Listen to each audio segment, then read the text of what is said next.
نفسي التزم في الصلاة، مش عارفة ممكن انتظم فترة كبيرة ارجع ما اصليش تاني، بحس ان ربنا رافضني مع اني بحب الصلاة وبحب اصلي وممكن اتوضى وما اصليش. اعمل ايه؟ بلاش الحكم على الله يا جماعة، ان ربنا ما بيحبنيش او رافضني. بلاش ده، احنا بنقول لبعض ما تحكمش على غيرك من البشر، تحكم على الاله.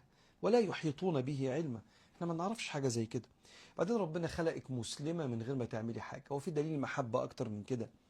ان ربنا سبحانه وتعالى يعني اكني بضرب مثال، يعني كأنه قطع لك 90% من الشوط، من شوط رحلتك مع الله. انت طلعت بالميراث مسلم، بس انت بتاخد مجموعة خطوات في قربك لربنا سبحانه وتعالى، بتجاهد نفسك في حاجة زي كده. فبلاش تحكمي على ربنا سبحانه وتعالى. انتظم ازاي في الصلاة؟ اني ارتب اولوياتي على الصلاة، دي اول حاجة. فلو حضرتك محجبة يبقى كويس، مش محجبة يبقى اسدالك معاكي في شنطتك وانت نازلة عشان دايما جاهزة للصلاة.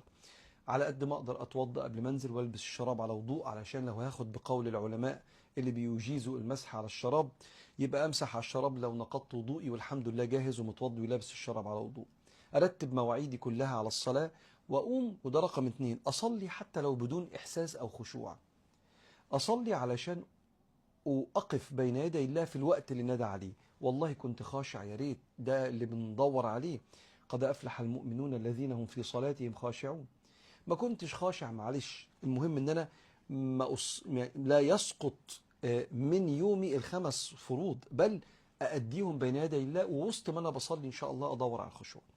اخر حاجة، ما بقاش في مجتمع بيسخر من صلاتي، فده يكسرني ويكسر مقاديفي. وبعدين لو فاتني صلاة اقوم اصليها، فاتني اللي بعدها اقوم اصليها، فاتني اللي بعدها اقوم اصلي، وانا وراك وراك وراك ايتها الفريضة بعون الله. وادعي في صلاتك في السجدة اللي جاية وانت بتصلي: أعني على ذكرك وشكرك وحسن عبادتك.